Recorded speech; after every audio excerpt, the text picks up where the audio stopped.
YGL. Who do we have here? Ed. And what have you been doing? I've been topping with Infernoble. Man.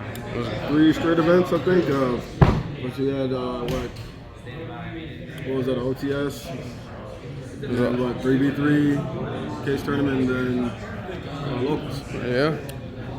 All right, man, let's get on with this deck profile. All right. Show us the spice.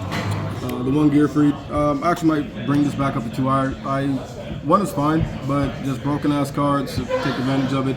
I really didn't run into scenarios where I was thinking if I had a second gear freed in hand it would be a brick, so that's fine. This might go to 2 next format just because of the utility.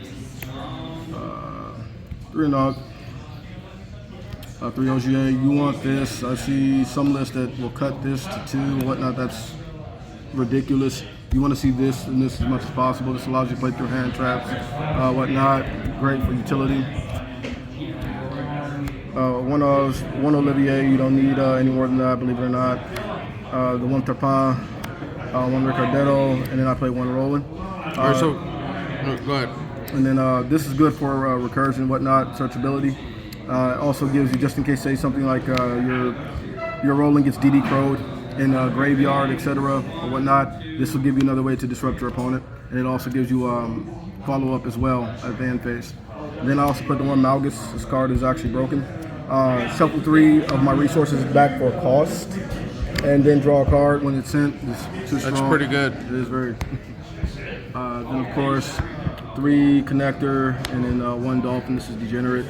You got to play. You have to imperm this. You have to. Or you have to ash it, or you have to use it immediately. So it does its job. That's true. And then 1 Fireflint Lady 4 extension.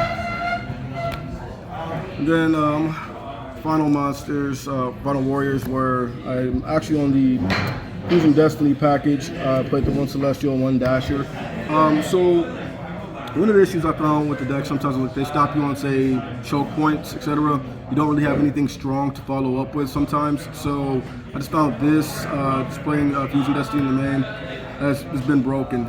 Anytime we're saying my opponent wastes resources trying to keep me from going full Infernoble combo, you just go ahead and resolve Fusion Destiny, you just won the game.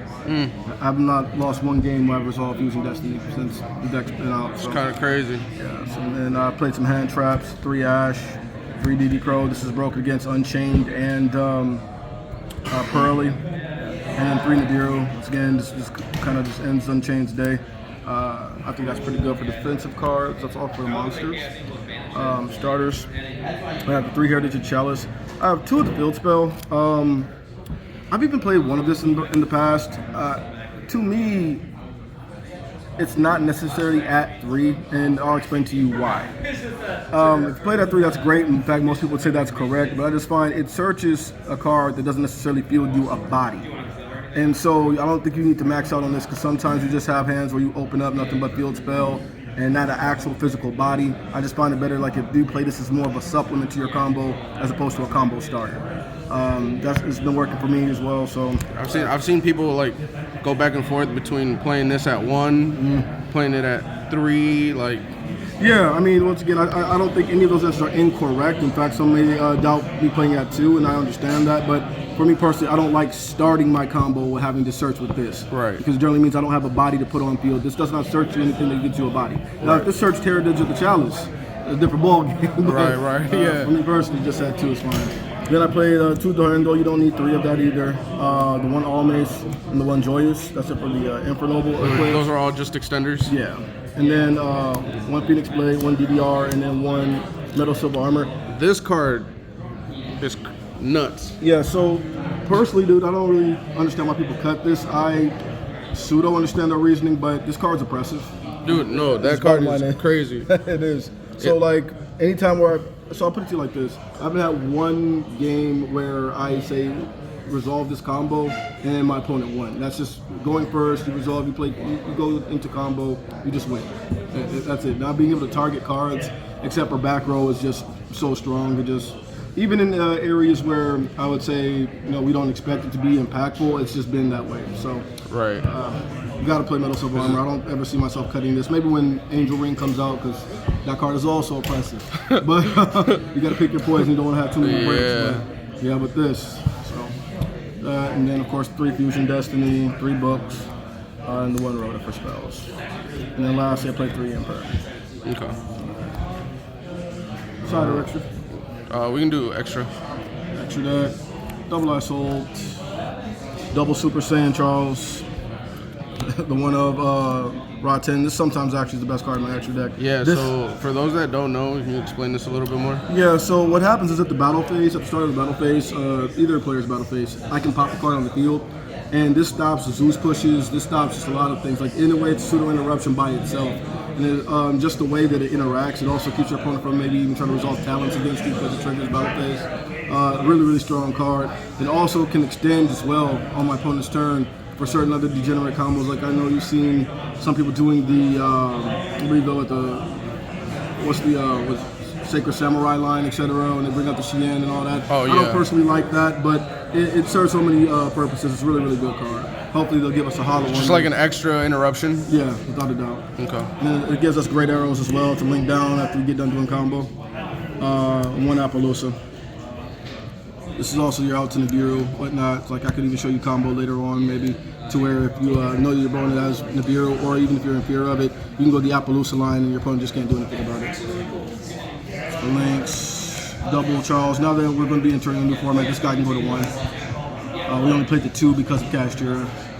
The 1 Roland. And then, once again, 1 Angelica. I think some lists do play 2 still. Yeah. 1, man. Like, let's say if this ever got Castura, you can just literally go into another one of her forms, like say Hylon, someone else play this for anti-Nibiru combo, and you can still get there. So it's all good.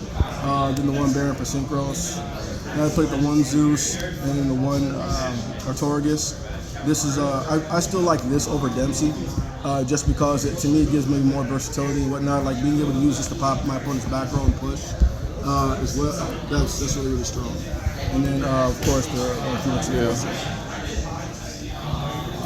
Yeah. And then sideboard.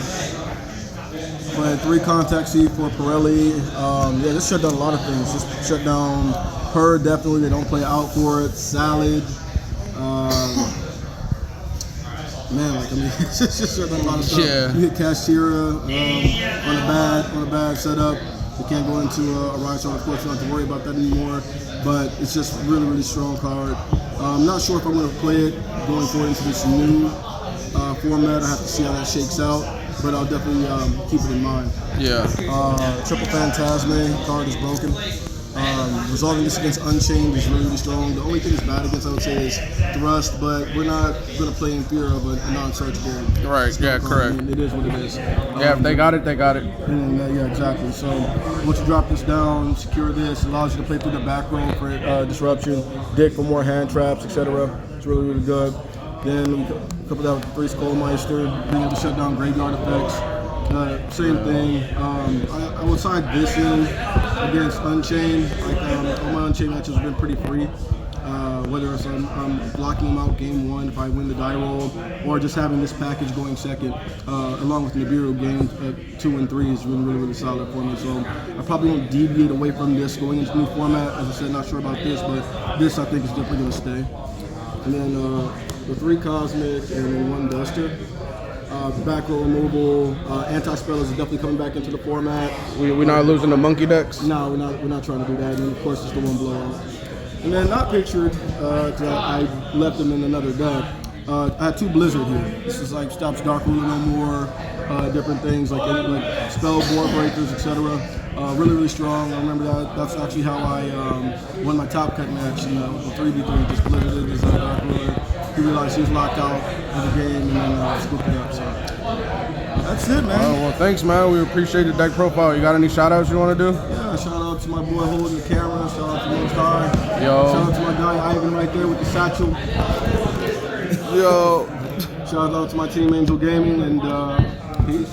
Yeah, we'll put your channel in the description. All right, man. Thanks. Midwest out. Please like and subscribe.